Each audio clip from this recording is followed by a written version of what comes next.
माजी खासदार प्रताप चिखलीकर यांनी घेतली मराठा संघर्ष योद्धा मनोज जरांगे पाटील यांची भेट।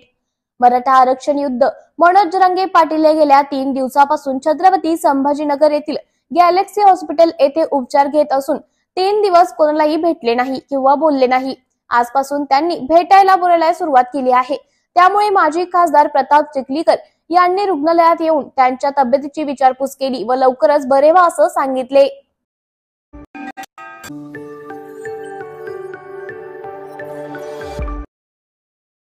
बदलापूर अत्याचार प्रकरणातील अक्षय शिंदे दफनस्थळी पोलिसांचा कडेकोट बंदोबस्त, सीसीटीव्ही लावले।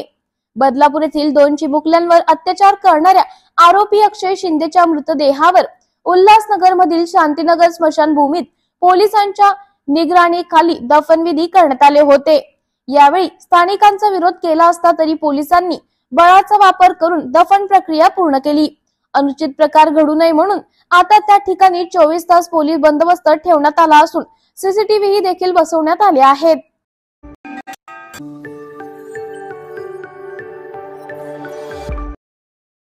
सिनेट सदस्यांची निवडणूक हा ट्रेलर होता। नवनिर्वाचित सिनेट सदस्य शीतल देवरुखकर यांचं वक्तव्य।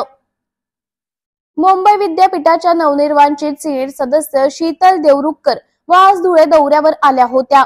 यावेळी त्यांनी आगामी विधानसभा निवडणुकीच्या पार्श्वभूमीवर स्थानिक पदाधिकाऱ्यांची तसंच महिला आघाडीशी संवाद साधत आढावा जाणून घेतला। मुंबई विद्यापीठाच्या सिनेट सदस्य पदाच्या निवडणुकींचा निकाल जाहीर झाल्यानंतर आजपासून शीतल देवरुखकर या उत्तर महाराष्ट्राच्या दौऱ्यावर आल्या असून सिनेट सदस्य पदांच्या निवडणुका या फक्त चित्रपटाचा ट्रेलर होता। विधानसभा निवडणुकीत शिवसेना उद्धव बाळासाहेब ठाकरे पक्षाचा भगवा विधानसभेवर फडकल्याशिवाय राहणार नाही असा विश्वास त्यांनी यावेळी व्यक्त केला। ताई, काय सांगाल? पहिल्यांदाच आता निकाल लागल्यानंतर धुळ्यात आलेले आहात, काय नेमकी प्रतिक्रिया आहे? निश्चितच कालच निकाल लागलेला आहे आणि मला सांगायला अभिमान वाटतो। सन्माननीय पक्षप्रमुख उद्धव साहेब ठाकरे आणि शिवसेना नेते युवासेना प्रमुख सन्माननीय आदित्य साहेब ठाकरे यांच्यावर पदवीधरांनी विश्वास ठेवून पूर्णपणे आपलं संपूर्ण मतदान हे आमच्या शिवसेना उद्धव बाळासाहेब ठाकरे आमच्या पक्षाच्या ह्याच्यामध्ये टाकलेलं आहे आणि मला वाटतं ही तर फक्त सुरुवात आहे। 10च्या 10 सिनेट मेंबर आमचे निवडून आलेले आहे आणि पुन्हा एकदा मुंबई विद्यापीठावर भगवा फडकवलेला आहे। मी असं सांगेन की ये तो सिर्फ ट्रेलर आहे, विधानसभा भी बाकी आहे आणि मला वाटतं ही विधानसभेचीच नांदी आहे। त्याच धर्तीवरती आम्ही संपूर्ण शिवसेना उद्धव बाळासाहेब ठाकरे गटाच्या संपूर्ण महिला आघाडीच्या वरिष्ठ नेत्या आहेत, उपनेते आहेत, काही संपर्क संघटिका आमच्या सोबत आहेत। आम्ही संपूर्ण महाराष्ट्राचा दौरा हा सन्माननीय उद्धव साहेबांच्या नेतृत्वात करतोय। विधानसभाच्या जागांची चाचपणी करतोय। आपली महिला आघाडी त्या जिल्ह्यामध्ये कशी काम करते, ती काम करत असताना त्यांना कुठल्या पद्धतीने कुठल्या प्रकारच्या समस्यांना सामोरं जावं लागतंय, बांधणी आपली खालपर्यंत आहे का, मग जर ती बांधणी नसेल तर ती अजून बांधणी मजबूत करण्यावर आपल्याला कसा जोर देता येईल, महिला आघाडीचं संघटन मजबूत कसं होईल, या धर्तीवर आम्ही महिला आघाडीच्या बैठका घेतोय आणि या घेत असताना आम्ही सुरुवात उत्तर महाराष्ट्रापासून केली। उत्तर महाराष्ट्रामध्ये पहिल्या दिवशी आम्ही नाशिक शहर पूर्व पश्चिम मध्य केलं, सिन्नर देवराई इगतपुरी केलं। दुसऱ्या दिवशी आम्ही संपूर्णपणे दिंडोरी लोकसभा आणि नाशिक ग्रामीण केलं आणि आज आम्ही धुळे करतोय। आता मी धुळे शहरच्या आणि साक्रीच्या महिला पदाधिकाऱ्यांच्या बैठका घेऊन आली। आता पुढे सिंदखेडा आणि शिरपूरला चाललोय, त्यानंतर संध्याकाळी पुन्हा नंदुरबारला जाणार आहोत, उद्या आम्ही जळगावला आहोत आणि असं करत करत आम्ही उत्तर महाराष्ट्रात संपवणार आहेत आणि संपूर्ण महिला आघाडीचा जो काही लेखाजोखा आहे बांधणीच्या बाबतीतला, संघटनात्मक बांधणीच्या बाबतीतला, तो आम्ही संपूर्ण जो लेखाजोखा सन्माननीय उद्धव साहेबांच्या पुढे ठेवणार आहोत। पण ही निवडणूक जी आहे ती अभाविपने कुठेतरी फारच हे केली होती आणि वेळोवेळी सेनेला जे आहे त्या ही निवडणुकांना होण्यासाठी प्रयत्न सातत्यानं झाले होते। हो, अगदी 100% भाजपने म्हणा, अभिभावीने म्हणा, संपूर्णपणे ही निवडणूक होऊ नये म्हणून अनेक स्पीड ब्रेकर हे आमच्या मार्गामध्ये लावलेले होते, परंतु मला सांगायला आनंद आणि अभिमान वाटतो या स्पीड ब्रेकरांना ओलांडत आम्ही 10च्या 10 सिनेट मेंबर मुंबई विद्यापीठावर निवडून आणलेले आहेत आणि मला असं वाटतं की हा जो विश्वास आहे तो पदवीधरांचा सन्माननीय उद्धव बाळासाहेब ठाकरे, सन्माननीय आदित्यसाहेब ठाकरे यांच्यावर असलेला विश्वास आहे, यांच्यावर असलेली निष्ठा आहे आणि कुठेतरी त्यांच्या बाजूने झुकता कल हा सन्मान आमच्या पक्षाच्या बाजूने आहेत आणि मला वाटतं हाच विश्वास आम्हाला विधानसभा लढण्यासाठी बळ देतो.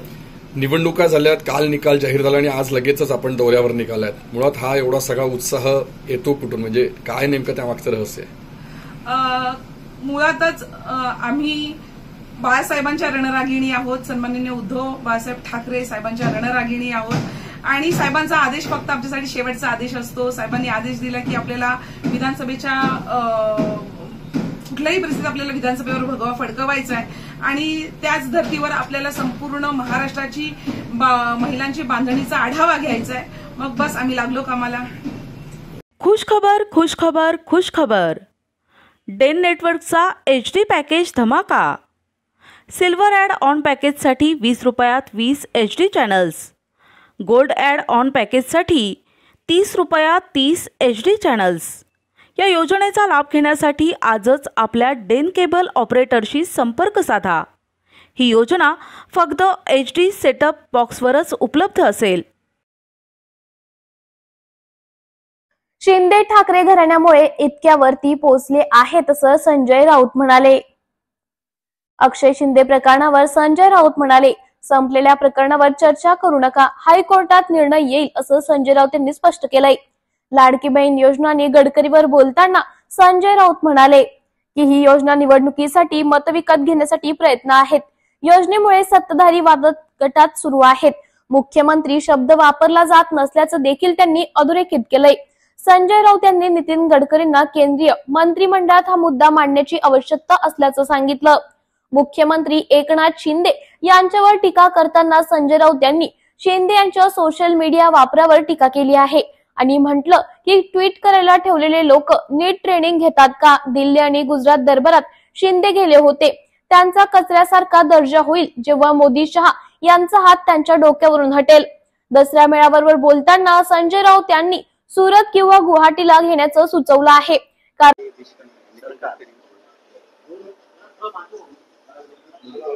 बोलिए.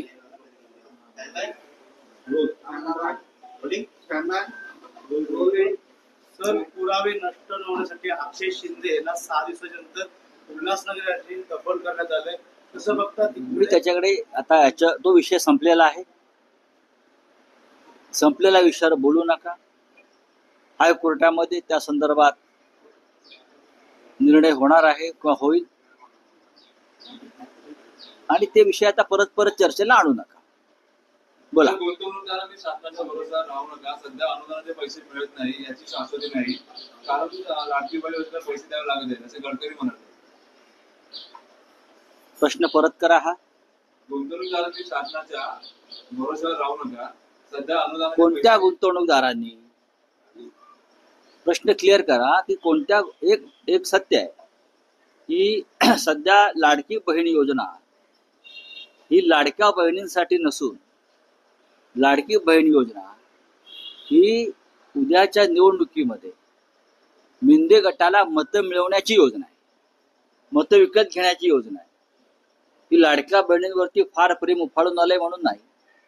आणि त्यासाठी या राज्याच्या तिजोरीत पैसे नसतानाही इतर सर्व प्रमुख योजनांचे पैसे, प्रकल्पांचे पैसे, योजनांचे पैसे या फक्त एका लाडक्या बहीण योजनेकडे वळवलेले आहेत.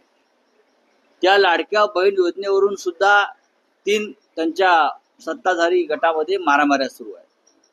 देवेंद्र फडणवीस यांनी सगळ्या लाडक्या बहिणींचा डेटा घेऊन ज्यांना पैसे मिळत आहेत त्यांना एक व्यक्तिगत पत्र पाठवलंय. त्याच्यामध्ये मुख्यमंत्री हा शब्दच वगळला. मुख्यमंत्री लाडकी बहीण योजना आहे, मुख्यमंत्री शब्द वगळला. आणि गडकरीजी म्हणतात ते बरोबर आहे, पण जर अशा प्रकारे पैशाचा अपहार आणि अपव्यय सुरू असेल, तिजोरीत पैसे नसताना, इतर योजना बंद केल्या जात असताना, तर केंद्र सरकारची काही जबाबदारी आहे की नाही? केंद्र सरकारचं वित्त मंत्रालय असेल, गृह मंत्रालय असेल, प्रधानमंत्री कार्यालय असेल, ज्यांना देशाचं आर्थिक नियोजन करण्याचं त्यांच्याकडे अधिकार आहे आणि कर्तव्य आहे. आर्थिक नियोजन म्हणते, कुठेही आर्थिक बेशिस्त असता कामा नये, तरच देश पुढे जाईल. अशा वेळेला केंद्र सरकार, वित्त मंत्री, प्रधानमंत्री यांची जबाबदारी आहे की नाही. नितीन गडकरी एक ज्येष्ठ नेते आणि ज्येष्ठ मंत्री आहेत. मला असं वाटतं केंद्रीय मंत्रिमंडळामध्ये त्यांनी या विषयावर प्रस्ताव मांडायला हवा.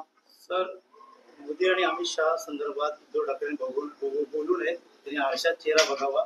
तसेच दिल्लीत जाऊन मुख्यमंत्रीपदासाठी आणि कुंभरे झिजवले या हातात कोटारा घेऊन त्यांनी भीक मागण्याचं असं कोण म्हणताय? मुख्यमंत्र्यांनी ट्विट केलं.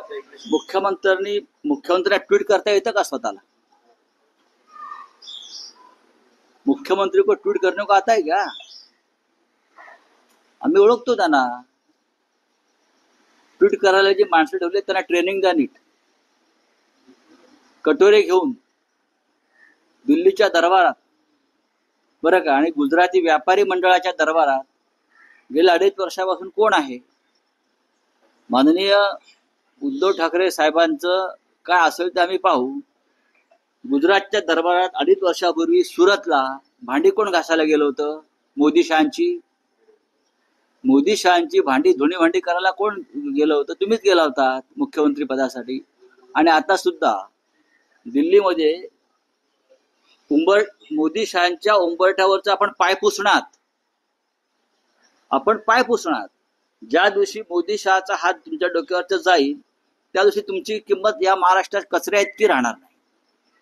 हे ठाकरे घराणं आणि या ठाकरे घराण्यामुळेच तुम्ही आज या पदावर पोहोचलेला आहात मिस्टर शिंदे, हे लक्षात घ्या.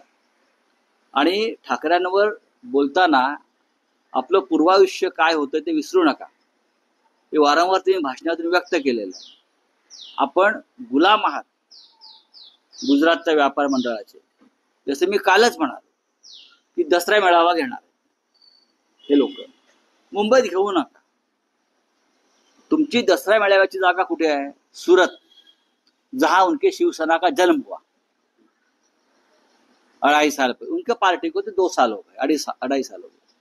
तो 2 जगह है, वहां ये लोग उनका दसरा मेळावा ले सकते हैं. सूरत, क्योंकि उनकी पार्टी का जन्म सूरत में हुआ है. नहीं तो गुवाहाटी, कामाख्या मंदिर के सामने या रेडिसन होटल में जहां वो लोग बैठे थे 1 महीने तक. एक तो उनका दसरा मेळावा गुवाहाटी में होना चाहिए या सूरत में. सूरत सबसे बेस्ट है. उनका पार्टी का जन्म सूरत में हुआ.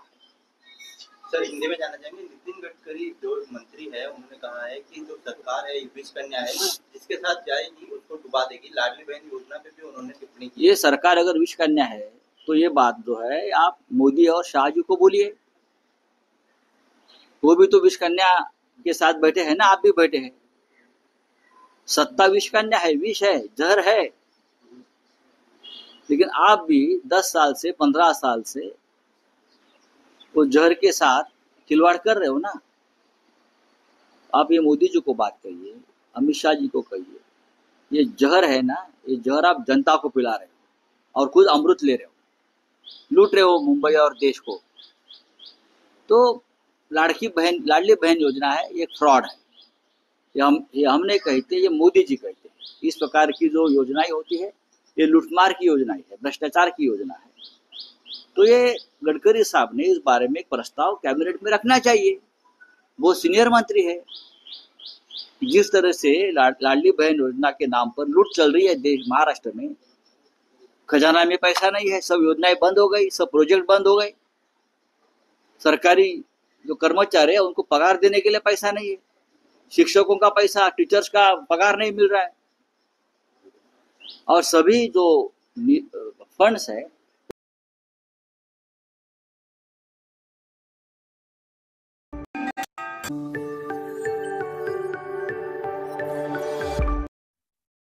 शिवसैनिकांनी त्यांची ताकद दाखवून दिली आणि त्यांनी नितेश राणेंना रस्ता बदलायला लावला असं भास्कर जाधव म्हणाले. नितेश राणे विरुद्ध घोषणाबाजी करत असताना भास्कर जाधव म्हणाले, हे सगळं शिवसेना उद्धव बाळासाहेब ठाकरे पक्षाचे कार्यकर्ते आणि पदाधिकारी होते. सिंधुदुर्ग जिल्ह्यात राजकोट येथे छत्रपती शिवाजी महाराज यांचा पुतळा पडला. त्यावेळी पाहणी करण्यासाठी युवा नेते आदित्य ठाकरे गेले होते. त्यावेळी शिवाजी महाराजांचा पुतळा त्यांच्यामुळे पडला. त्यांच्या सरकारमुळे पडला त्याची लाज बाळगण्याऐवजी आदित्य ठाकरे यांचा रस्ता रोखून धरला होता। त्यावेळी हे आदित्य ठाकरे यांनी दुसऱ्यांदा रस्त्याने जायला सांगा, मात्र आदित्य ठाकरे यांनी रस्ता बदलला नाही। आज शिवसैनिकांनी त्यांची ताकद, जोश आणि शिवसैनिक काय असतो हे दाखवून दिले आणि त्यांनी निलेश राणे यांना रस्ता बदलायला लावला।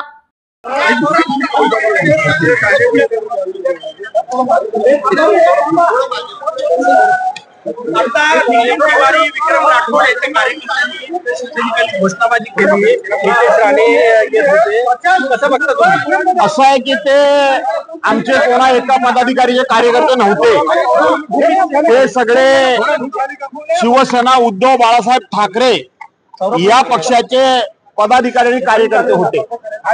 तुमचा प्रश्न आहे की नितेश राणेंचा रस्ता त्यांनी का रोखून धरला। आपल्याला आठवत असेल की काही दिवसापूर्वी सिंधुदुर्ग जिल्ह्यामध्ये मालवणमध्ये राजकोट इथे छत्रपती शिवाजी महाराजांचा पुतळा पडला आणि त्या पुतळ्याची पाहणी करण्याकरता आमचे युवा नेते उद्धव आदित्य साहेब ठाकरे गेले होते। त्यावेळेला याच लोकांनी शिवाजी महाराजांचा पुतळा यांच्यामुळे पडला, यांच्या सरकारमुळे पडला, यांच्या भ्रष्टाचारामुळे पडला, त्याची लाज, लज्जा आणि खेद बाळगण्याच्या ऐवजी आदित्य ठाकरेंचा रस्ता ह्यांनी रोखून धरला। आमचे त्यावेळेला शिवसेना नेते खासदार विनायक राऊत होते, विरोधी पक्ष नेते अंबादास दानवे होते आणि हेच त्यांना सांगत होते की आदित्य ठाकरेंना दुसऱ्या रस्त्याने जायला सांगा। परंतु आदित्य ठाकरेंनी सांगितलं काय वाटेल झालं तर मी रस्ता बदलणार नाही। पण आज शिवसैनिकांनी, शिवसैनिकांची ताकद, त्यांचा जोश आणि शिवसैनिक काय असतो, त्यांनी आज नितेश राणेला रस्ता बदलायला लावला, हे मला सांगायचं।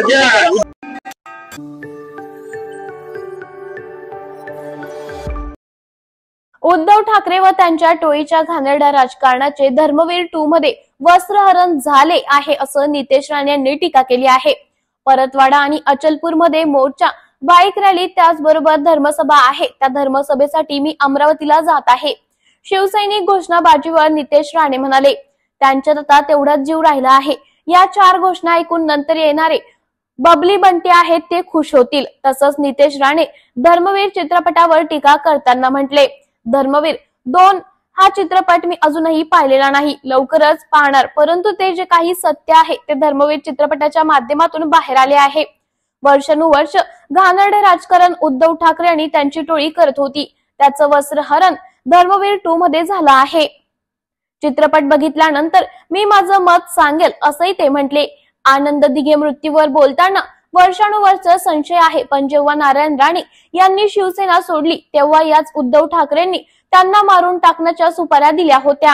राज ठाकरे यांच्या जीवालाही धोका निर्माण करण्याचा प्रयत्न झाला। एकनाथ शिंदे जेव्हा आघाडीत मंत्री होते तेव्हा त्यांचा मुद्दाम सुरक्षा कमी करण्याचा प्रयत्नही केला होता। आनंद दिघे मोठे होणे हे कोणाला आवडत नव्हतं। यापूर्व प्रवासामध्ये एकच माणसावर संशयाची सुई आहे, कधी ना कधी सत्य बाहेर आलं पाहिजे। विरोधकांना मारून टाकण्याचं प्रवृत्ती कोणामध्ये आहे समजणाऱ्याला इशारा पुरेसा आहे। पहिल्या पिक्चरला क्लायमॅक्स वेळी उद्धव ठाकरे का उठून गेले होते विचारा, अशी टीका नितेश राणे यांनी केली आहे। खाली घ्या, बोलणार नाही।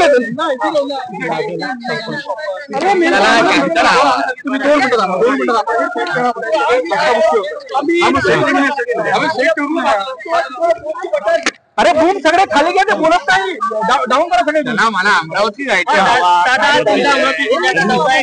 काय दौरा आहे, काय कार्यक्रम? सकल हिंदू समाज परतवाडा आणि अचलपूर मध्ये आमचा मोर्चा आहे, बाईक रॅली आहे, त्याचबरोबर धर्मसभा आहे आणि त्या धर्मसभेला उपस्थिती लावण्यासाठी मी इथून आपल्या इकडून आता अमरावतीच्या दिशेने जात आहे। उभाटाचे कार्यकर्ते नारेबाजी देऊन गेले, ठीक आहे, आता त्यांचा तेवढा जीव राहिलेला आहे। कदाचित ते 4 घोषणा ऐकून त्यांचा तो नंतर येणारे जे बंटी बबली आहेत ते खुश होतील। शिवसेना के कार्यकर्ताओं ने यहाँ पे नारेबाजी की, क्या कहेंगे शिवसेना लोग? जो बची कुची जो अभी शिवसेना है वो शायद अभी जो बाहर उनके जो 2 बंटी बबली आने वाले, मैंने सुना है मुंबई से, उनको खुश करने के लिए होएगा। मुझे कुछ सुनाई भी नहीं दिया, मैं तो अभी बाहर आया। आज हमारे अचलपुर परतवाड़ा में सकल हिंदू समाज का मोर्चा और बाइक रैली और धर्म सभा है और उसके लिए मैं जा रहा हूँ। आपको वहाँ भी विरोध हो रहा है, कुछ लोग वहाँ पे विरोध कर रहे हैं। मैंने ऐसा कुछ सुना नहीं है। डॉक्टर बाबा साहब अम्बेडकर जी के संविधान के अनुसार मैं कहीं भी जा सकता हूँ, किधर भी सभा ले सकता हूँ। जो मेरा हक है उसके हिसाब से मैं वहाँ जा रहा हूँ और उसके हिसाब से हिंदू समाज से संवाद और बात करने के लिए हम लोग सब लोग साथ जा रहे हैं। आज उद्धव ठाकरे विदर्भाच्या दौऱ्यावर आहे। विदर्भात आणि काल राजकारण पेटलेलं आहे, आनंद दिघे चित्रपटावरून राजकारण पेटलेलं आहे। मला काय, मी धर्मवीर 2 हा चित्रपट आता बाहेर आलेला आहे। चित्रपट अजूनपर्यंत पाहिलेला नाही, पण लवकरच पाहणार आहे। पण जे काही सत्य आहे ते त्या धर्मवीर 2 च्या माध्यमातून परत एकदा महाराष्ट्राच्या जनतेच्या समोर आलेला आहे। ज्या पद्धतीने घाणेरडं राजकारण उद्धव ठाकरे आणि त्याची टोळी वर्षानुवर्ष शिवसेनेमध्ये करत होती, त्याचं कुठे तरी वस्त्रहरण धर्मवीर 2 मध्ये झालेलं असं मी ऐकतोय। चित्रपट बघितल्यानंतर तुम्हाला मी माझं मत सांगितलं। भास्कर जाधव आज म्हटले की हे एक मिनिट थांबणे यार, एक विचारला तू। भास्कर जाधव आज खून झाल्याची चर्चा होती, खून झाल्याची चर्चा आहे। एक लक्षात घ्या, आता तो संशय वर्षानुवर्षाचा आहे, पण जो राणे साहेबांनी जेव्हा शिवसेना सोडली तेव्हा ह्याच उद्धव ठाकरेंनी त्यांना मारून टाकण्याच्या सुपाऱ्या दिलेल्या। राज साहेबांना पण असंख्य वेळी त्यांच्या जीवाला धोका निर्माण करण्याचा प्रयत्न उद्धव ठाकरेच्याच माध्यमातून झालेलं। एकनाथ शिंदे साहेब जेव्हा त्याच्या महाविकास आघाडीमध्ये मंत्री होते, स्वतः ते सांगितलं होतं की मुद्दामून त्यांची सुरक्षा कमी करण्याचा प्रयत्न केलेला होता। म्हणजे आनंद दिघेंच्या पण काळामध्ये आनंद दिघे मोठे होणं हे कोणाला आवडत नव्हतं। म्हणजे राणे साहेब, राज साहेब, एकनाथ शिंदे साहेब आणि तेव्हा आनंद दिघेंच्या पूर्ण ह्या प्रवासामध्ये एकाच माणसावर शौचाची सुई येते। तर कधी ना कधी तरी सत्य बाहेर आलं पाहिजे ना। आपल्या राजकीय पक्षांतर्गत विरोधकांना मारून टाकण्याची प्रवृत्ती ही कोणामध्ये आहे? 4 घटना मी तुम्हाला सांगितलेल्या आहे, म्हणून समजदारों को इशारा काफी है। उद्धव ठाकरे दबावात आहे असं भास्कर जाधव म्हटले। सर उद्धव ठाकरे दबावात आहे। मी तुम्हाला 4 घटना 4 शिवसैनिकांबद्दल सांगितलेलं आहे। हे सगळ्या लोकांनी आपल्या आपल्या पद्धतीने बोललेले आहेत। राणे साहेबांनी ते सांगितलंय, एकनाथ शिंदे साहेबांनीही ते सांगितलेलं आहे। आणि धर्मवीर 2 च्या पहिल्या पिक्चरच्या क्लायमॅक्स मधून उद्धव ठाकरे शेवटच्या का उठून गेले? कधीतरी विचारा ना। सर भास्कर जाधव स्वतः म्हटले की उद्धव ठाकरे दबावात आहे। खुश खबर डेन नेटवर्कचा HD पॅकेज धमाका। सिल्वर ॲड ऑन पॅकेजसाठी 20 रुपयात 20 HD channels, gold add on पॅकेजसाठी 30 रुपयात 30 HD चॅनल्स। या योजनेचा लाभ घेण्यासाठी आजच आपल्या डेन केबल ऑपरेटरशी संपर्क साधा। ही योजना फक्त HD सेटअप बॉक्सवरच उपलब्ध असेल। बनावट सोन्याची नाणी पडली महाग, 10 लाख रोकड असणारी बॅग हिसकावून तोतया पोलीस पसार। वडिलांची अचानक प्रकृती बिघडली आहे, पैशांची तातडीने गरज असून खोदकामात सापडलेली सोन्याची नाणी अगदी कमी दरात विकायची आहे असं सांगून एका व्यावसायिकाला यवतमाळच्या आर्णी शहराबाहेर दिग्रस बायपास रोडवर बोलवले। तो 10 लाख रुपये रोख घेऊन तिथे पोहोचला, मात्र देवाणघेवाण सुरू असताना तोतया पोलीस 10 लाख रुपयांची रोख रक्कम घेऊन फरार झाले। या प्रसंगी 4 आरोपी निष्पन्न झाले आहे। त्यातील एका आरोपीला अटक केली असून 4 जणांवर गुन्हे दाखल करण्यात आलाय। घटनेत वापरण्यात आलेल्या वाहन मालकाला पोलिसांनी अटक केली असून बाळू जाधव असे अटक केलेल्या आरोपीचं नाव आहे। महेश रमेश हाके, राहणार शिरनाळ, जिल्हा लातूर असे फसवणूक झालेल्या तरुणाचं नाव आहे। पोलीस स्टेशन आर्णी येथे फिर्यादी महेश रामेश्वर हाके, राहणार शिरनाळ, तालुका चाकोर, जिल्हा लातूर येथील फिर्यादीला त्याच्यासोबत काम करणारा दिनेश पवार नावाचा जो आरोपी होता त्याने सांगितलं की त्याच्या वडिलाला खोदकामामध्ये सोन्याचे नाणी हे मिळून आलेले आहेत। त्यावरून त्याला त्याच्या दरम्यानच्या काळात त्याच्या वडिलाची अचानक तब्येत खराब झाल्यामुळं त्याने फिर्यादीला सांगितलं की मला पैशाची आवश्यकता आहे आणि तुला हे 1 किलो सोन्याची जर नाणी पाहिजे असेल तर तुला 10 लाख रुपये देईल. त्याने 10 लाख रुपयाचे त्याने त्या सोन्याच्या नाण्याचे महत्त्व पटवून सांगितले. फिर्यादी याला आमिषाला बळी पडला आणि त्यानंतर फिर्यादी 25/9/2024 रोजी आर्नी येथील दिग्रस उड्डाणपूल येथे आला आणि त्याला सोन्याचे जे दागिने जे नाणी होती ते दाखवण्यात आले होते आणि त्यानंतर त्यांनी जी अमाऊंट आणली होती 10 लाख रुपये ते हस्तांतर केली.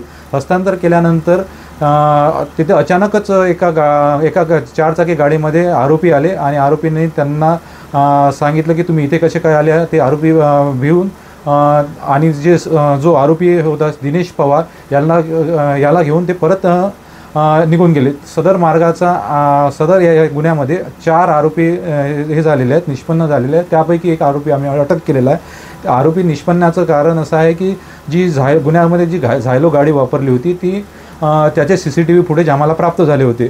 त्यावरून आम्ही त्या CCTV फुटेजवरून आम्ही RTOकडून एक माहिती घेतली असता तो आरोपी बाळू जाधव असल्याचे आम्हाला माहिती पडले आणि सदर आरोपीचा आम्ही शोध घेतला आहे. त्याला अटकसुद्धा करण्यात आली आहे. बाकीचा आरोपी आम्ही लगेच म्हणजे तात्काळ अटक करून 2 टीम बनवून अटक करत आहे. खुशखबर खुशखबर खुशखबर. डेन नेटवर्कचा HD पॅकेज धमाका. सिल्वर ॲड ऑन पॅकेजसाठी 20 रुपयात 20 HD channels. Gold add on पॅकेजसाठी 30 रुपयात 30 HD चॅनल्स. या योजनेचा लाभ घेण्यासाठी आजच आपल्या डेन केबल ऑपरेटरशी संपर्क साधा. ही योजना फक्त HD सेटअप बॉक्सवरच उपलब्ध असेल. भोसरीचे ठाकरे गटाचे नेते रवी लांडगे यांनी घेतली शरद पवारांची भेट. भोसरी विधानसभा सभेवर ठाकरे गटांनी दावा केलाय.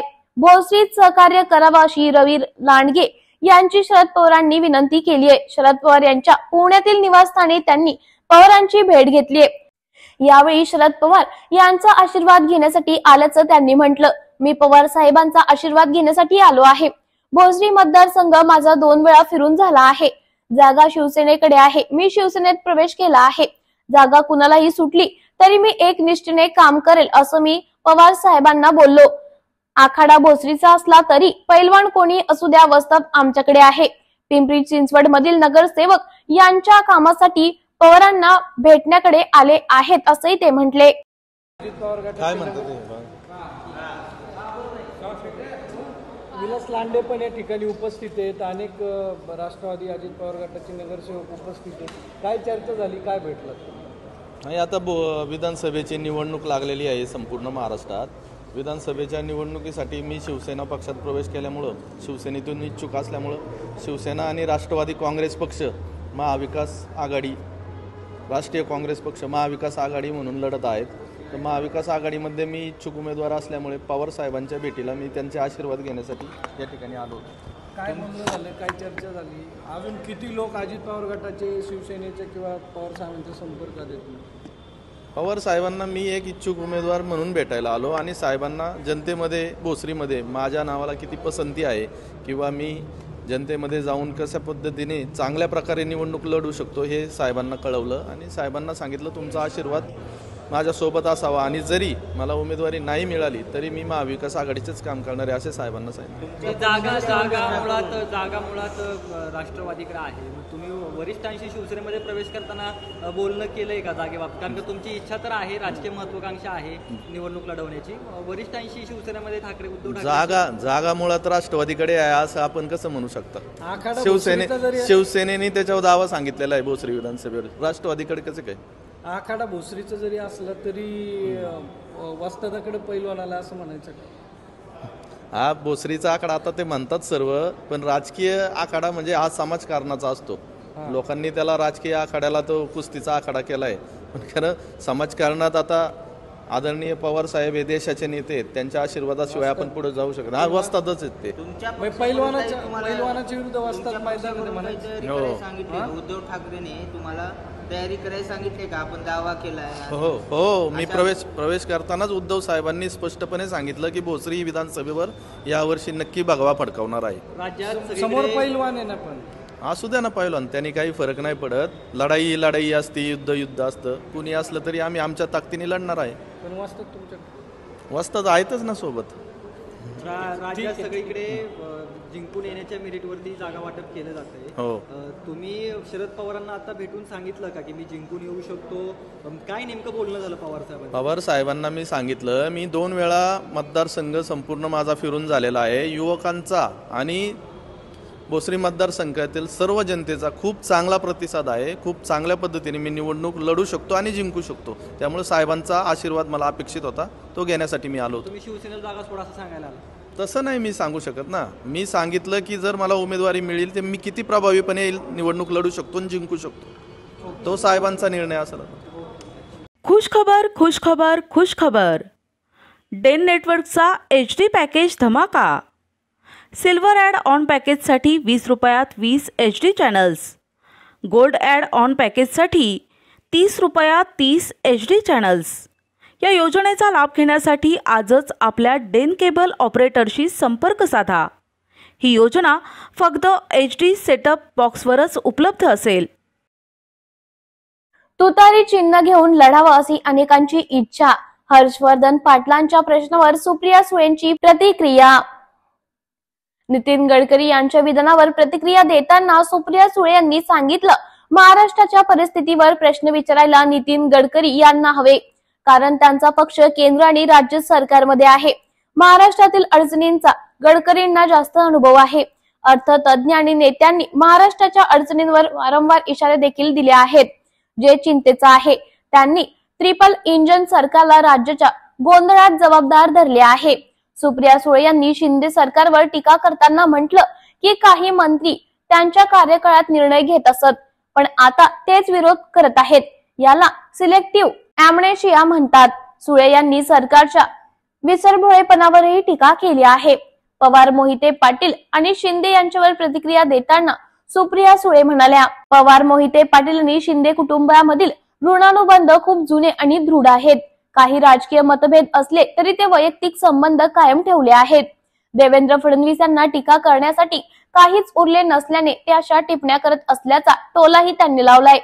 धर्मवीर चित्रपटावर बोलताना सुप्रिया सुळे म्हणाल्या की सिनेमा हा एंटरटेनमेंट इंडस्ट्रीचा भाग आहे आणि त्याला राजकारण आणणे योग्य नाही. त्यांनी शिंदे सरकारवर टोला लावत म्हटलं की स्वच्छ नियत असेल तर सिनेमाबाबत बोलण्याऐवजी कायदेशीर कारवाई करावी. तसंच सुळे यांनी हर्षवर्धन पाटील यांच्याबद्दल आदर व्यक्त केलाय आणि सांगितले की त्यांचा आणि त्यांच्या कुटुंबियांचा 6 दशकांचा संबंध आहे. बघूयात यावेळी सुप्रिया सुळे काय म्हणाल्या.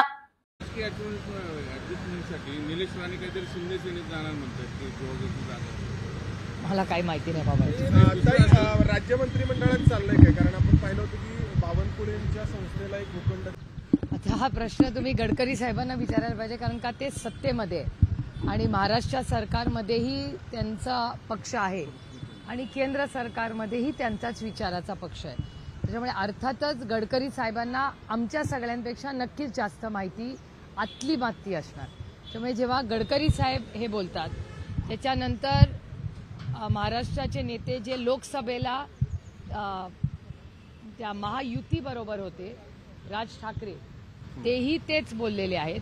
आणि सातत्याने अनेक चॅनल आणि वर्तमानपत्रात जे तज्ज्ञ आहेत, इकॉनॉमिस्ट आहेत, त्यांच्या सगळ्या म्हणजे 3 झालेत, माननीय गडकरी साहेब, त्याच्यानंतर राज ठाकरेंचं वक्तव्य आणि इकॉनॉमिस्ट, असे 3 म्हणजे 2 सरकारच्या जवळचे आणि 1 न्यूट्रल, अशा सगळ्या तज्ज्ञ आणि नेत्यांच्याकडून वारंवार महाराष्ट्राची जी परिस्थिती आहे, महाराष्ट्राची इकॉनॉमी जी आहे ती अडचणीत आहे असं सातत्याने सरकारमध्ये असलेले लोक म्हणतात. जर सरकारमधले लोक म्हणत असतील की महाराष्ट्राची अर्थकारण आणि ही परिस्थिती अडचणीत आहे, तर ही अतिशय चिंतेची बाब आहे.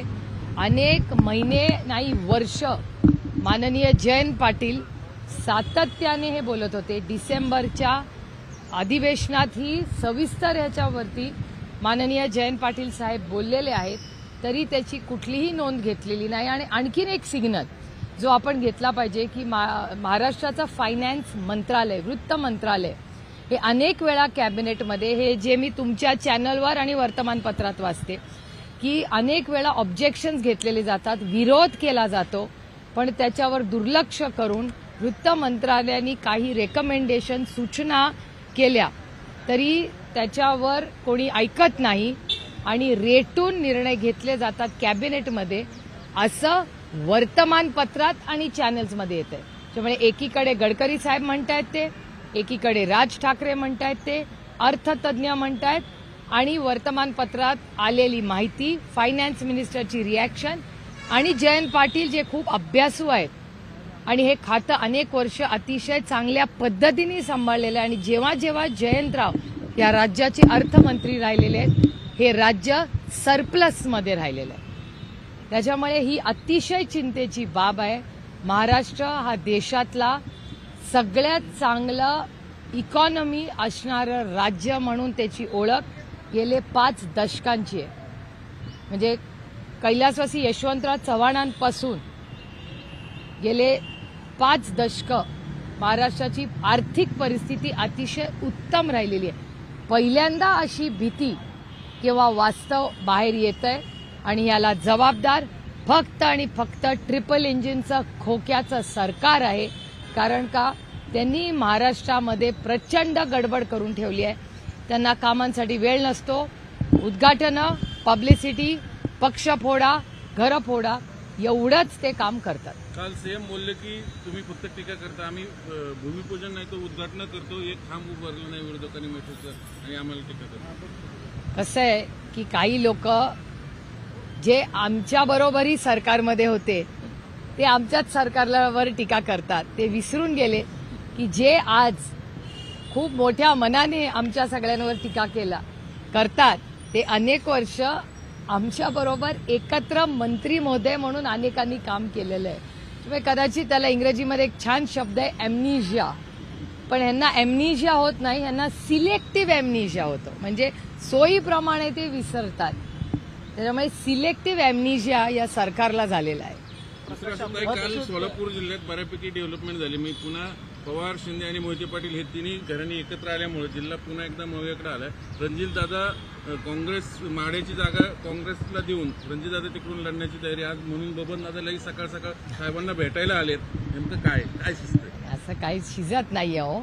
आमचे सगळ्यांचे 5 दशकाचे ऋणानुबंध आहेत आणि अर्थातच विजयदादा, शिंदेसाहेब आणि आदरणीय पवारसाहेब आमच्या तिन्ही कुटुंबाचे अतिशय प्रेमाचे अनेक वर्षाचे संबंध आहेत. कधी राजकीय मतभेद झाले असतील पण आम्ही वैयक्तिक संबंधात कधीही कटुता कोणीच आणून दिलेली नाही. तुमची स्टेटमेंट्स पहा सगळ्यांचे. त्यामुळे एक खूप म्हणजे महाराष्ट्र आणि काँग्रेसची संस्कृतीत लहानाचे मोठे झालेले अतिशय सुसंस्कृत असं राजकारण करणारे हे सगळे नेते आहेत आणि काल ते सगळे एका व्यासपीठावर आले. रणजितदादांनी अनेक वर्ष आम्ही एकत्र रणजितदादांबरोबर काम केलेलं आहे. रणजितदादा महाराष्ट्रातले एक युवा नेते ज्यांच्याकडून सगळ्यांच्याच खूप अपेक्षा आहेत आणि काल ते व्यासपीठावर येऊन शिंदे साहेबांबद्दल जे बोलले आमच्या सगळ्यांसाठी ते खूप समाधानाची आणि आनंदाची गोष्ट आहे. आणि बबनदादा आज जे आदरणीय पवार साहेबांना भेटायला आलेले आहेत, बबनदादांचे आणि आमचे अतिशय कौटुंबिक संबंध अनेक दशकांचे आहेत आणि आदरणीय पवार साहेबांना भेटायला हे सगळे नेहमी येत असतात. आणि अर्थातच आदरणीय पवार साहेबांचं घर जे प्रेमाचं आहे, विश्वासाचं आहे, ते नातं फक्त तोडोफोडोचं नाही आहे, काही गोष्टी दिलसे पण करायच्या असतात.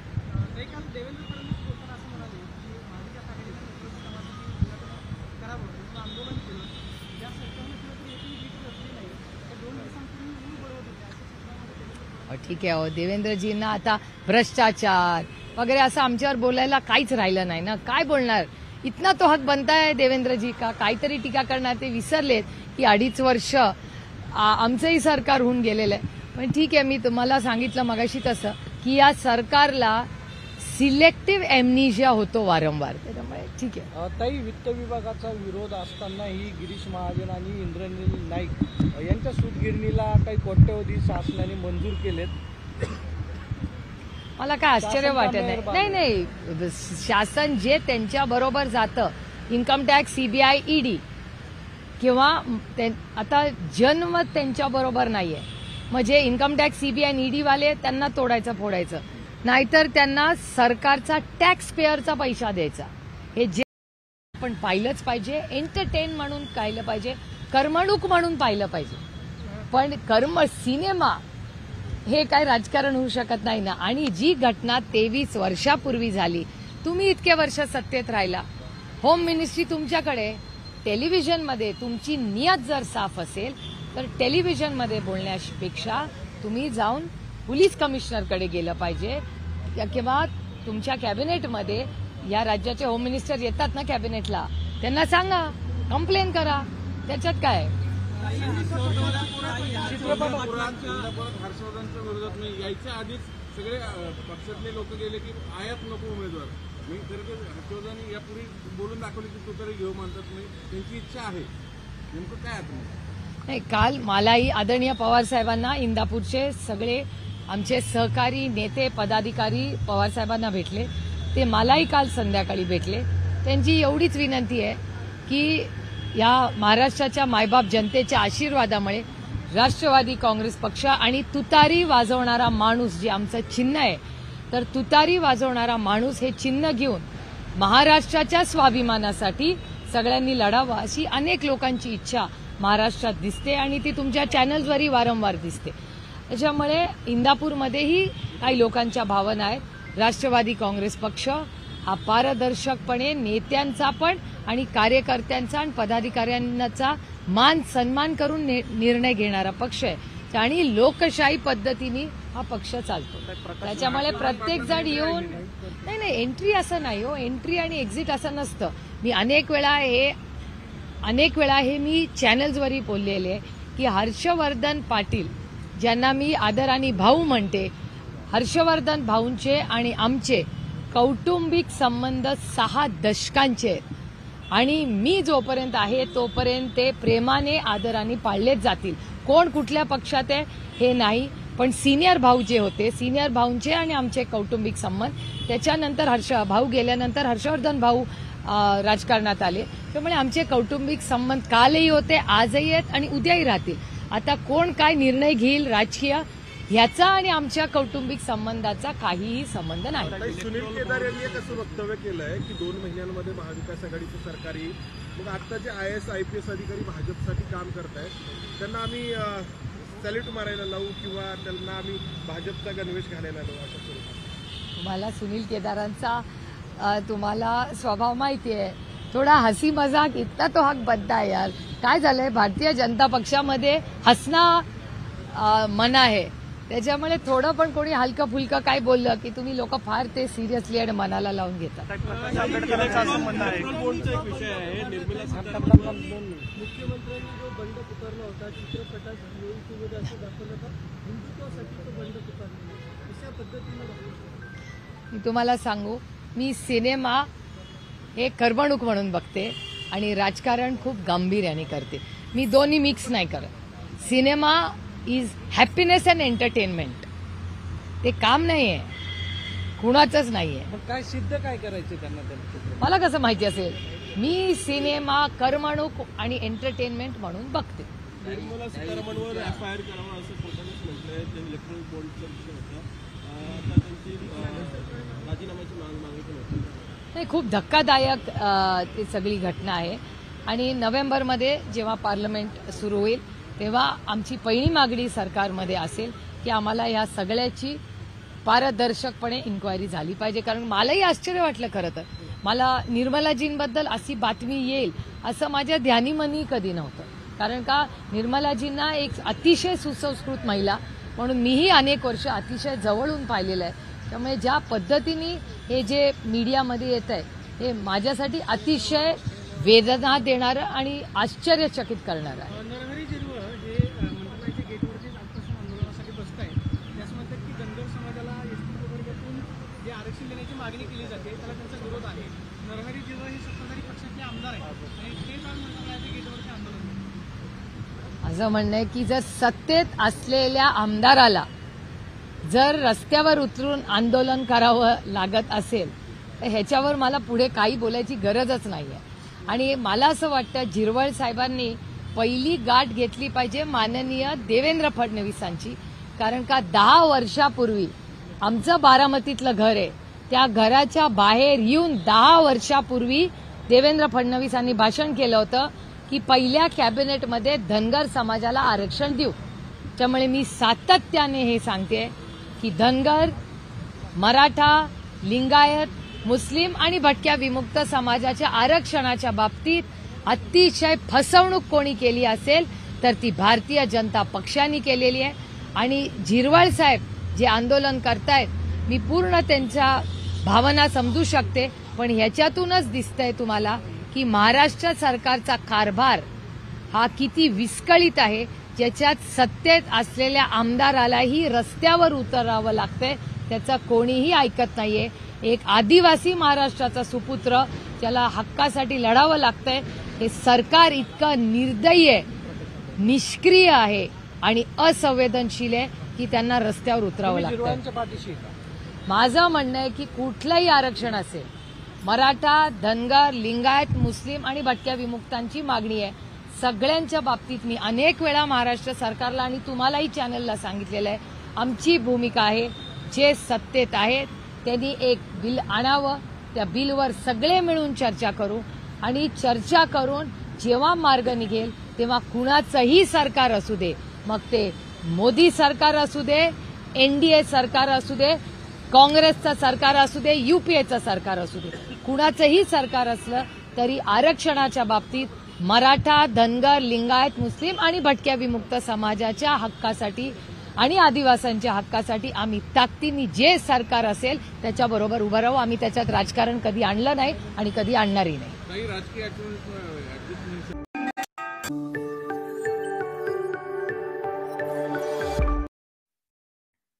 मराठा आंदोलक मनोज जरांगे पाटील यांच्या पत्रकार परिषदेतील मुद्दे. मनोज जरांगे पाटील यांनी दसऱ्याच्या दिवशी मराठा समाजाने नारायणगडाकडे कूच करावे असं आवाहन केलं आहे. दसरा मेळावा सामाजिक स्वरूपाचा असेल, जिथे जाती किंवा राजकारणाचा कोणताही विषय येणार नाही. विजयादशमी म्हणजे अन्यायाविरुद्ध लढण्याचा दिवस आहे असा संदेश देत त्यांनी सर्व भाविकांना गडावर एकत्र येण्याची विनंती केली आहे. दुपारी 2 वाजेपर्यंत गडावरच थांबावे असंही त्यांनी सांगितले आहे. गोरगरिबांसाठी हा एकत्र येण्याचा योग्य काळ असल्याचंही ते म्हटलं. झिरवाळ यांच्यावर बोलताना जरांगे पाटील यांनी आंदोलनाबद्दल म्हटलं की त्यांना वाटत असेल की त्यांच्या ताटातले काही ओढून घेतले जात आहे, त्यामुळे ते आंदोलन करत असतील. अमित शहा यांना त्यांनी गोड शब्दात संबोधित केले की हे काय सूर्य आहेत का असं म्हणत केंद्रीय गृहमंत्री म्हणून त्यांनी मराठा आंदोलन गोडी गुलाबीने हाताळण्याची अपेक्षा व्यक्त केली आहे. जरांगे पाटील यांनी स्पष्ट केले की ते जो बोलत होते तो मराठा समाजाच्या भावनांना धरून बोलतात आणि समाजाच्या हितासाठीच ते काम करत असतात. बघूयात यावेळी मनोज जरांगे पाटील काय म्हणाले. पाटील, असं आहे की तुम्ही जे दसरा मेळाव्याला म्हणताय, मराठा समाज तुमच्या पाठीशी आरक्षणाच्या प्रश्नाला धरूनच, तर त्या दसरा मेळाव्यात आरक्षण जर नाही मिळालं तर पुढची दिशा ठरवली जाईल, काय केलं जाईल किंवा काय सांगितलं जाईल असं काही आहे का त्या दिवशी? नाही, त्या दिवशी तो काही राहून शिल्लक मग त्या दिवशी होईल ना काही. या विषयावर तुम्ही बोलणार ते तरी स्पष्ट करा ना की आरक्षणावर काय गोष्टी दादासाहेब आता लय स्पष्ट बी नसतंय. फक्त एक मात्र सांगितलं की मी सुखाकडे जायचं असलं, तुम्हाला दुःखातून सुख समृद्धी बघायची असली म्हणजे शेतीपासून सगळ्याच क्षेत्रातली, तर तुम्हाला संधी आणि योग्य वेळ यायला लागते. त्यावेळेस घरी न बसता एकजूट दाखवायला लागते आणि त्यातून पुढचा मार्गक्रमण करायचा असतो. त्याच्यामुळं आम्हाला योग्य वेळ आली, योग्य काळ आहे, योग्य वेळ आहे, योग्य संधी आहे. त्या दिवशी सगळा शिष्यगण असेल, जनता असेल, शेतकरी असेल, सगळे एकजुटीने एकत्र येतील, ताकदीनं तुफान वेगानं येतील. तेव्हा आज कॅबिनेट आहे आणि कॅबिनेटच्या नंतर मुख्यमंत्री आणि सर्व मंत्री उपसमितीच्या बैठकीला जाणार आहेत. काय वाटतं तुम्हाला? आणि मराठा आरक्षणाचा कोण जाणार आहेत उपसमितीच्या बैठकीला? उपसमितीच्या बैठकीला मुख्यमंत्री असतील अशी शक्यता आहे कॅबिनेट. काय वाटतं? आणि मराठा आरक्षणाच्या विषय आहेत काय वाटतं, काय होईल? शेवटी सरकार पक्षाच्या हातात हे निर्णय घेण्याचा, काय निर्णय घ्यायचा आहे, का लटकत ठेवायचंय, का मराठ्यांना विठीस धरायचंय, जाणून बुजून करायचंय का न्याय दिला पाहिजे. आपण ज्या पदावरती बसलोय, ज्या लोकशाहीला आपण मानतो, ज्या कायद्याला मानतो, त्या कायद्यात मराठ्यांचं आरक्षण असतानाही द्यायचं का ना द्यायचं, का द्यायचं नाही, ही सारासार विचार त्यांनी करायला पाहिजे. परंतु आज त्यांची बैठक आहे. अशी मागच्या आपण ज्यावेळेस उपोषणाला होतो त्यावेळेसच फोनवरती त्यांनी सांगितलं होतं की येत्या सोमवारी आम्ही बरेचसे निर्णय करतोय. म्हणजे सगळ्या सोयऱ्यांच्या अंमलबजावणीपासून तुम्हाला म्हणलो होतो ना मी नंतर बोलूयात त्या विषयावरती. आणि मी जनतेलाही सांगितलं होतं की त्यांनी त्या सोमवारीच सांगितलं होतं की ह्या सोमवारी येत्या 3ही गॅजेट सुद्धा आणि जे जे काय विषय ते मार्गी काढायचा आपण प्रयत्न करूयात. आता त्याला ह्यो सोमवार आलाय म्हणजे आजचा. आता काय त्यांचे काय गेम आहेत, काय डाव आहेत, काय बनवा बनवी आहे, काय अडचण आहे लक्षात येत नाही. परंतु मी स्पष्ट सांगितलेलं आहे त्या शब्दावरती मी ठाम आहे. मी ना राजकीय भाषा करणार आहे ना राजकीय कुठं स्टेटमेंट करणार आहे. फडणवीस साहेबांना संधी दिलेली त्या संधीचं त्यांनी सोनं करावं. मराठ्यांच्या सगळ्या मागण्याची अंमलबजावणी करावी, पण डाव न टाकता.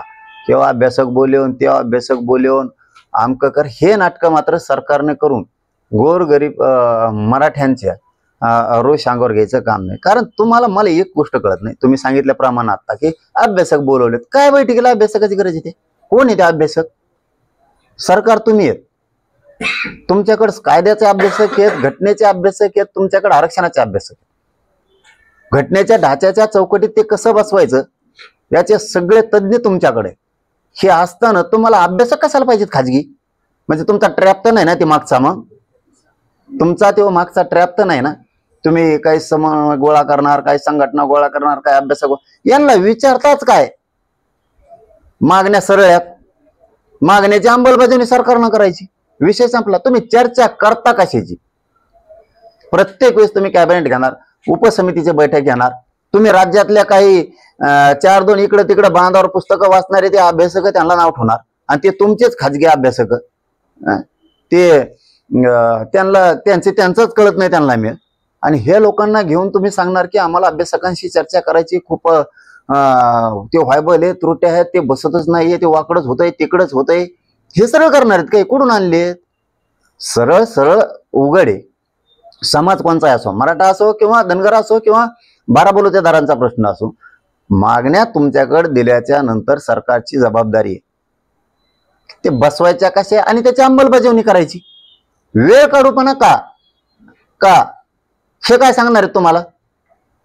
तुमच्या सचिवा इतकं, तुमच्या IPS IAS दर्जाच्या अधिकाऱ्यांनी इतकं यांना कळतं का? आणि यांना कळतं तर 42 वर्ष कशाला गेले मग? म्हणजे हे नाटक नको. तुम्ही बोलवा, तुम्ही अभ्यासक बोलू नये या मताचे आम्ही नाही. बोलवा, आमच्याही कोण अभ्यासक आहेत मराठ्यात त्यांचाही विचार घ्या. पण 13 महिने झाले तीच आहे ना, अभ्यासक सरकार, अभ्यासक सरकार. आणि ते अभ्यासक त्याच्या सोयीनुसार बोलतो. फटका आम्हाला बसतो. सरळ सांगतो सरकारला, हे नाटकं तुम्ही खरंच बंद करा. अभ्यासक बोलवायचे आणि ते दाखवायचे. आणि ते जर ट्रॅप असेल, मग अभियान नाव दिलं होतं त्याला की आम्ही अभ्यासक घेणार, आम्ही संघटनेचे लोक घेणार, आम्ही समन्वय घेणार, आम्ही आणखीन बरेचसे गोळा करणार आणि मग त्यातून चर्चा करणार आणि माझ्या विरोधात रान उठवणार. त्यात काही मिळणार नाही तुम्हाला, त्यात काही मिळणार नाही. म्हणजे गोरगरीब आंदोलन करते इकडं, मागण्याची अंमलबजावणी करायची तिकडं, तर मधीच मार्ग काढी देत. आम्ही महाराष्ट्रातले आता अभ्यासक बोलले, काय बोलले?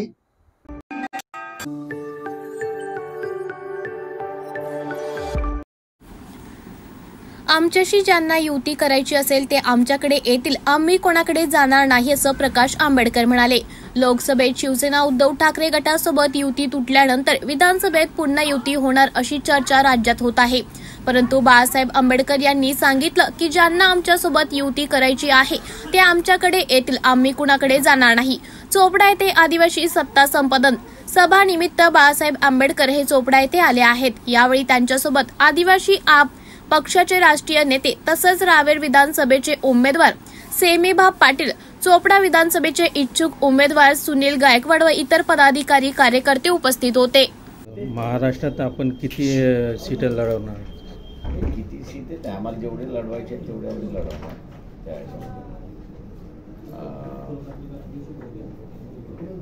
एक आघाडी असं होत आहे. जेवढे महाराष्ट्रातले जे आदिवासी समूह आहेत ते सगळे एकत्र आहेत आणि त्यांचा आजचा हा पहिला कार्यक्रम आहे आदिवासी सत्ता संपन्न मेळावा.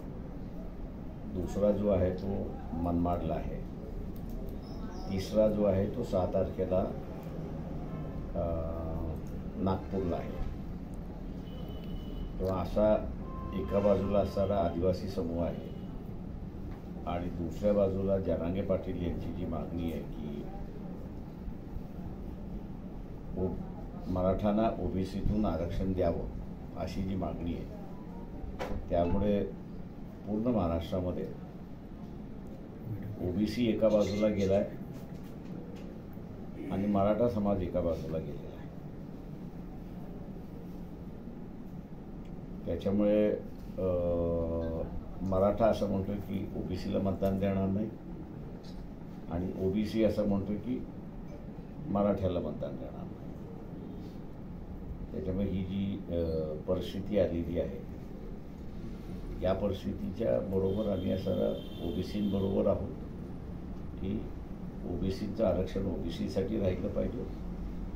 मराठा समाजाचा त्याच्यामध्ये समावेश होऊ नये आणि वंचित बहुजन आघाडी ओबीसींचं या संदर्भातलं पूर्णपणे नेतृत्व करत आहे. त्याच्यामुळे ही जी आघाडी आहे, ह्या आघाडीला असताना आम्ही 6 तारखेला आहे त्याचं एक नाव त्या ठिकाणी घेणार आहोत शेवटच्या परिषदेमध्ये. बाळासाहेब, शिवसेना व उद्धव गटासोबत परत आपले युती होणार आहे असं कोणाबरोबर युती होणार आहे आम्ही तुम्हाला सांगितलेलं आहे अगोदर. ज्याला कोणाला आमच्याबरोबर युती करायची वाटते त्यांनी आमच्याकडे यावं, आम्ही कोणाकडे जाणार नाही. बाळासाहेब, काँग्रेस, राष्ट्रवादी आणि शिवसेना उद्धव गट यासोबत आपली राष्ट्रवादी आणि काँग्रेस यांच्यासोबत जाण्याची इच्छा आहे का? काय तुम्हाला म्हणालो आता तेच उत्तर आमचं आहे. बाळासाहेब, सध्या महाराष्ट्र राज्यामध्ये अल्पवयीन मुली असो आणि महिला हे सुरक्षित नाही आहे, याकडे आपण कसं पाहताय? याची जी सगळे दोष जो आहे तो सगळा RSS हिंदुत्ववादी म्हणजे आक्रमक हिंदुत्ववादी ज्या RSSशी संबंधित संघटना आहेत त्यांचा आहे. कारण का त्यांनी गेले 30 वर्ष 35 वर्ष कुठून द्वेष पसरवलेला आहे आणि या द्वेषाला जागा मिळत नाही, वाव मिळाली नाही तर मग ते कुठलंही कृत्य त्या ठिकाणी करतात. ज्याला सायकोफंड आपण असं म्हणतो, त्यांनी सोसायटी सायकोफंड करण्याचा प्रयत्न त्या ठिकाणी केलेला आहे आणि म्हणूनच शांततेच्या ऐवजी इथे कुकर्म करताना आपल्याला त्या ठिकाणी दिसतात. बाळासाहेब, पुण्याला विद्याचं माहेरघर असं म्हटलं जायचं, परंतु आता तिथं कोयता गँग या नावाने ओळखलं जातं आहे, याकडे आपण कसं पाहतो? एखादी घटना वर्तमानपत्रांनी रंगवली की ते काही त्या शहराचं ते कलर होतं. ते विद्येचं माहेरघर आहे, ते विद्येचं माहेरघर नाही. त्या वर्तमानपत्राने कुठल्याही शहराची बदनामी करण्याचं ठरवलं तर ते वर्तमानपत्राची बातमी येईपर्यंत राहते. ती ज्या दिवशी बातमी संपते त्या दिवशी ते शहर पुन्हा आपल्या जुन्या इतिहासाच्या नावाने ओळखले जाते. बाळासाहेब, पूर्वी राजकीय नेते राजकारणी हे वैचारिक लढाई लढत होते, आता व्यक्तिगत लढाई लढतायत का असं वाटतं का आपल्याला? ते बी काही त्याच्या लोकांनी ठरवायचं असतं, त्याला काही पक्षाने नाही.